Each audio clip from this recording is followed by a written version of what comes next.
নমস্কাৰ আজি 12 সেপ্টেম্বৰ অসমৰ লগতে ভাৰতৰ বিভিন্ন প্ৰান্তৰ পৰা খন্দিয়াৰ কেইবাটাও খবৰ একেলগে যুগুতোৱা হৈছে এই মুহূৰ্তত জনাই আছো এটা গুৰুত্বপূৰ্ণ খবৰ হিমন্ত বিশ্ব শৰ্মাৰ দিনত নিৰাপদ নহয় অসমৰ মুছলমান দিল্লীত আজি উত্তাল প্ৰতিবাদ সাব্যস্ত কৰা হৈছে এই মুহূৰ্তত জনাই আছো এটা গুৰুত্বপূৰ্ণ খবৰ মুখ্যমন্ত্ৰী হিমন্ত বিশ্ব শৰ্মাৰ দিনত নিৰাপদ নহয় অসমৰ মুছলমান লোক অসমৰ সংখ্যালঘু নিৰাপত্তাৰ দাবীত আজি দিল্লীত উত্তাল প্ৰতিবাদ সাব্যস্ত কৰা হৈছে সংখ্যালঘুৰ দাবী নামানিলে অসমত সৃষ্টি হ'ব ভয়ংকৰ পৰিস্থিতি আৰু ইয়াৰ বাবে দায়ী হ'ব মুখ্যমন্ত্ৰী হিমন্ত বিশ্ব শৰ্মা ইয়াৰ বাবে দায়ী হ'ব মুখ্যমন্ত্ৰী হিমন্ত বিশ্ব শৰ্মা নিৰ্মমভাৱে অত্যাচাৰ কৰা হৈছে অসমৰ সংখ্যালঘুসকলক আজি তীব্ৰ প্ৰতিবাদ সাব্যস্ত কৰা হৈছে হিন্দু মুছলমানৰ সমন্বয় নষ্ট কৰিছে এইখন চৰকাৰে সংখ্যালঘুক উচ্ছেদ কৰি মৌলিক অধিকাৰৰ পৰা বঞ্চিত কৰিছে এইখন বিজেপি চৰকাৰে চহৰ অঞ্চলৰ লোকক কিয় ভূমিৰ অধিকাৰৰ পৰা বঞ্চিত কৰা হৈছে প্ৰশ্ন উত্থাপন হৈছে অসমৰ সকলো ঠাইতে সকলো লোক যোৱাৰ অধিকাৰ আছে আৰু অসমৰ সকলো ঠাইতে যোৱাৰ অধিকাৰ আছে মুখ্যমন্ত্ৰী সংখ্যালঘুক উজনি অসমলৈ যোৱাত বাধা আৰোপ কৰিব নোৱাৰে চক্ৰান্তমূলকভাৱে সংখ্যালঘুক ডিটেনশ্যন কেম্পত বন্দী কৰা হৈছে দিল্লীত আমচু উদ্যোগত বৃহৎ প্ৰতিবাদী কাৰ্যসূচী আদি হাতত লোৱা হৈছে খন্দিয়াৰ পৰৱৰ্তী গুৰুত্বপূৰ্ণ খবৰ হৈছে অৱশেষত ট্ৰেডিং কাণ্ডৰ লগত জড়িত গ্ৰেপ্তাৰ কৰা হৈছে সুমি বৰা আৰু তাৰ্কিক বৰাক আটাইতকৈ গুৰুত্বপূৰ্ণ খবৰ অৱশেষত আজি গ্ৰেপ্তাৰ কৰা হৈছে সুমি বৰা আৰু তাৰ্কিক বৰাক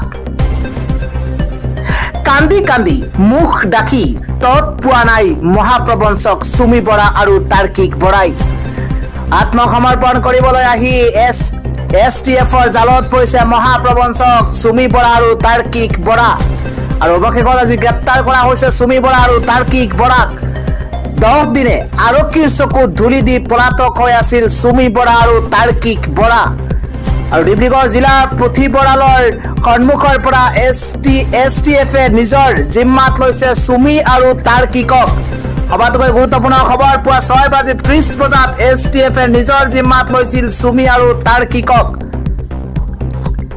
আৰু ইয়াৰ পিছতেই এছটিএফে সুমি আৰু তাৰ্কিকক গতাই দিছে ডিব্ৰুগড় আৰক্ষীক সুমি আৰু তাৰ্কিকক গ্ৰেপ্তাৰৰ পাছতে ডিজিপি জিপি সিঙৰ টুইট তেওঁলোকৰ খেল শেষ দুৰ্যোগে এছটিএফক ধন্যবাদ জ্ঞাপন কৰিছে ডিজিপি জিপি সিঙে বুধবাৰে বিয়লি সুমি বৰাই আত্মসমৰ্পণ কৰিব বুলি সংবাদ মাধ্যমলৈ প্ৰেৰণ কৰিছিল এক ভিডিঅ' আৰু সংবাদ মাধ্যমলৈ প্ৰেৰণ কৰা ভিডিঅ'ত নিজকে ধোৱা তুলসীৰ পাত সজাইছিল সুমিয়ে আৰু অৱশেষত আজি গ্ৰেপ্তাৰ কৰা হৈছে সুমি আৰু তাৰ্কিকক পৰৱৰ্তী খবৰ ৰাজ্য জ্বলিছে স্মাৰ্ট মিটাৰক লৈ আজি দিন হাজিৰা কৰি মাত্ৰ 300 টকা পায় কিন্তু কাৰেণ্টৰ ৰিচাৰ্জ কৰিব লাগে 600 টকা এগৰাকী ই ৰিক্সা চালকে এইদৰে মন্তব্য কৰিছে দিন হাজিৰা কৰি মাত্ৰ 300 টকা পায় কিন্তু কাৰেণ্টৰ ৰিচাৰ্জ কৰিব লাগে 600 টকা মুখ্যমন্ত্ৰী ডাঙৰীয়া কিদৰে পৰিয়াল লৈ আমি চলি যাম ঘৰ চলাম নে কাৰেণ্টৰ বিল দিম এইদৰে মন্তব্য কৰিছে এজন লোকে দুবেলা দুমুঠি খাবলৈও চিন্তা তাতে স্মাৰ্ট মিটাৰে শেষ কৰি পেলাইছে অৱস্থা এনেকৈ কেনেকৈ হ'ব মুখ্যমন্ত্ৰী হিমন্ত বিশ্ব শৰ্মা ডাঙৰীয়া ৰাজ্যত অব্যাহত আছে স্মাৰ্ট মিটাৰ বিৰোধী অভিযান আৰু স্মাৰ্ট মিটাৰ বিৰোধী প্ৰতিবাদে ৰাজ্যৰ বিভিন্ন প্ৰান্তত জোকাৰিছে আৰু সেই সময়তেই এগৰাকী লোকে কয় যে ঘৰ কেনেকৈ চলাম স্মাৰ্ট মিটাৰৰ বিল দিব লাগে 600 টকা কিন্তু দিন হাজিৰা কৰি পাই মাত্ৰ 300 টকা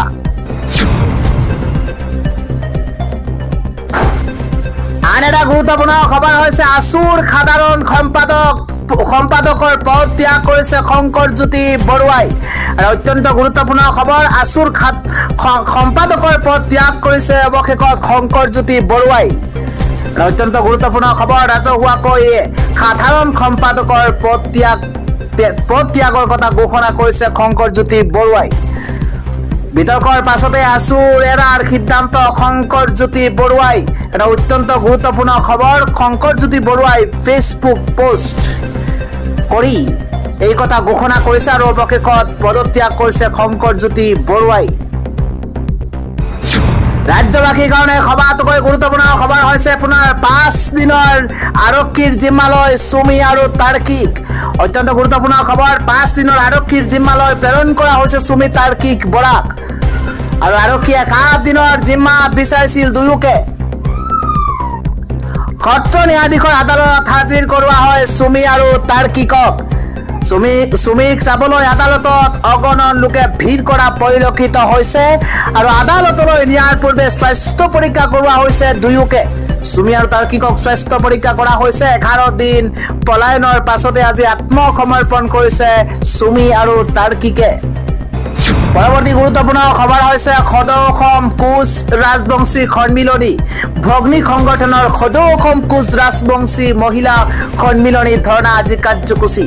কোচ ৰাজবংশী জনগোষ্ঠীক শীঘ্ৰেই জনজাতিকৰণৰ মৰ্যাদা প্ৰদান কৰাৰ দাবী আজি এই ধৰ্ণা কাৰ্যসূচী হাতত লোৱা হৈছে।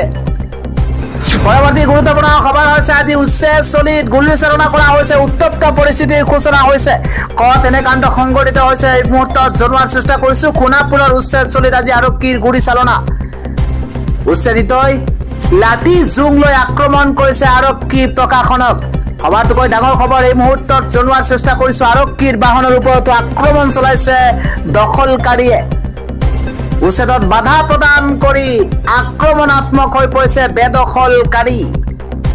পৰিস্থিতি নিয়ন্ত্ৰণ কৰিবলৈ শূন্যলৈ আৰক্ষীৰ গুলীচালনা।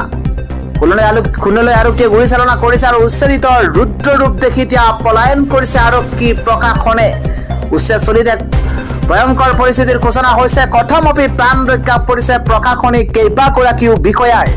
কিন্তু উচ্ছেদস্থলীত এইদৰে এক অভাৱনীয় পৰিস্থিতিৰ সূচনা হৈছে। উচ্ছেদ কৰিবলৈ যোৱা আৰক্ষী প্ৰশাসন নিৰাপত্তাৰক্ষীক এইদৰে লাঠি জোং লৈ আক্ৰমণ কৰাৰ লক্ষ্য হাতত লৈছিল আৰু তাৰ পিছতে কথমপি প্ৰাণ ৰক্ষা পৰিছে প্ৰশাসনিক কেইবাগৰাকীও বিষয়াৰ। পৰৱৰ্তী খবৰ, ব্ৰহ্মপুত্ৰত সন্তানহীন হোৱা এইগৰাকী যুৱকৰ মৃতদেহ উদ্ধাৰ কৰা হৈছে। লুইতত মাছ ধৰিবলৈ গৈ সন্তানহীন হৈছিল গৰৈমাৰীৰ এইগৰাকী আব্দুৰ ৰহিম। 10 ছেপ্টেম্বৰৰ পৰাই ব্ৰহ্মপুত্ৰত সন্তানহীন হৈ পৰিছিল এইগৰাকী যুৱক। বিগত 2 দিন ধৰি SDRF আৰু ৰাইজে উদ্ধাৰ অভিযান চলাই আছিল। অৱশেষত কুন্তলিত আজি ব্ৰহ্মপুত্ৰৰ খুঁটি এটাত ৰাইজে প্ৰত্যক্ষ কৰিছে এই লোকগৰাকীৰ মৃতদেহ। পৰৱৰ্তী আন এক ব্ৰেকিং নিউজ হৈছে এইবাৰ 100 কোটি টকাৰ প্ৰবঞ্চনামূলক ট্ৰেডিং স্কিমৰ অভিযোগত আন এগৰাকী মহিলাক গ্ৰেপ্তাৰ কৰা হৈছে। এটা গুৰুত্বপূৰ্ণ খবৰ, গুৱাহাটীৰ লোকপ্ৰিয় গোপীনাথ বৰদলৈ আন্তৰ্জাতিক বিমানবন্দৰৰ পৰা প্ৰবঞ্চনামূলক ট্ৰেডিং স্কিম চলোৱাৰ অভিযোগত আৰক্ষীয়ে গ্ৰেপ্তাৰ কৰিছে এইগৰাকী মহিলাক। বাক্সা জিলাৰ বাসিন্দা মইনাও ব্ৰহ্ম নামৰ মহিলাগৰাকীক নতুন দিল্লীৰ পৰা গুৱাহাটী পোৱাৰ সময়তেই আৰক্ষীয়ে আটক কৰিছে। জানিব পৰা মতে এই কেলেংকাৰীৰ প্ৰকাশ পোৱাৰ পিছৰে পৰা নতুন দিল্লীত আত্মগোপন কৰি আছিল মইনাও। বিনিয়োগকাৰীক নিয়মীয়াকৈ লাভৰ প্ৰতিশ্ৰুতি দি মইনাও ব্ৰহ্মই অসংখ্য বিনিয়োগকাৰীক প্ৰতাৰণা কৰাৰ অভিযোগ উত্থাপন হৈছে। প্ৰতাৰণাৰ বলি বেছিভাগেই গ্ৰাম্য অঞ্চলৰ লোক বুলি জানিব পৰা গৈছে। ব্ৰহ্মৰ ওচৰত বৃহৎ পৰিমাণৰ ধন জমা কৰা বুলি দাবী কৰি ভুক্তভোগীয়ে এই ধন ব্যৱসায়ৰ বাবে ব্যৱহাৰ কৰা হ'ব বুলি মইনাৱে আশ্বাস দিয়াৰ অভিযোগ উত্থাপন কৰে। কিন্তু বিনিয়োগকাৰীয়ে তেওঁলোকৰ ধন ঘূৰাই বিচৰাত ব্ৰহ্মই ব্যৱসায়িক লোকচানৰ কথা উল্লেখ কৰি অদৃশ্য হোৱাৰ পূৰ্বেই ধন ঘূৰাই দিবলৈ অস্বীকাৰো কৰিছিল। ৰাজ্যখনৰ বাবে আন এটা গুৰুত্বপূৰ্ণ খবৰ হৈছে মুখ্য ন্যায়াধীশৰ ঘৰত আজি প্ৰধানমন্ত্ৰী নৰেন্দ্ৰ মোদীলৈ দেশজুৰি ব্যাপক চৰ্চা আৰম্ভ হৈছে। এই মুহূৰ্তত এটা ব্ৰেকিং নিউজ দিব বিচাৰিছো। এইবাৰ দেশৰ মুখ্য ন্যায়াধীশক কেন্দ্ৰ কৰি বিতৰ্ক। মুখ্য ন্যায়াধীশৰ গৃহত প্ৰধানমন্ত্ৰী নৰেন্দ্ৰ মোদীৰ উপস্থিতিক লৈ ব্যাপক চৰ্চা অব্যাহত আছে আৰু দেশৰ মুখ্য ন্যায়াধীশৰ বাসগৃহত আজি প্ৰধানমন্ত্ৰী নৰেন্দ্ৰ মোদী মুখ্য ন্যায়াধীশৰ গৃহত আয়োজন কৰা হৈছিল গণেশ পূজা আৰু মুখ্য ন্যায়াধীশৰ গৃহত আয়োজন কৰা হৈছিল গণেশ পূজা মুখ্য ন্যায়াধীশৰ আমন্ত্ৰণত গণেশ পূজাত উপস্থিত হৈছিল দেশৰ প্ৰধানমন্ত্ৰী নৰেন্দ্ৰ মোদী আৰু ন্যায়াধীশৰ ঘৰত প্ৰধানমন্ত্ৰীৰ উপস্থিতিক লৈ ব্যাপক চৰ্চা অব্যাহত আছে ন্যায়াধীশগৰাকীৰ বাসগৃহত উপস্থিত হোৱাক লৈ তীব্ৰ প্ৰতিক্ৰিয়া বিৰোধীয়ে তীব্ৰ প্ৰতিক্ৰিয়াৰ সৃষ্টি কৰিছে ন্যায়িক নিৰপেক্ষতাৰ ওপৰত সন্দেহ প্ৰকাশ বিৰোধী এনে দৃশ্যই নাগৰিকৰ মনত ন্যায়ৰ ওপৰত থকা বিশ্বাস আঁতৰাব বুলি মন্তব্য শিৱসেনাৰ সাধাৰণতে চৰকাৰ প্ৰশাসনৰ পৰা আঁতৰত থাকে ন্যায়পালিকা আৰু বিৰোধীৰ এনে মন্তব্যক লৈ এতিয়া বিজেপিৰ স্পষ্টীকৰণ গণেশ পূজা হিন্দু সংস্কৃতিৰ অংশ এয়া এক ব্যক্তিগত বিষয় আৰু ন্যায়াধীশৰ ঘৰত প্ৰধানমন্ত্ৰীৰ উপস্থিতিৰ কাৰণ কেৱল মাত্ৰ গণেশ পূজাত অংশগ্ৰহণ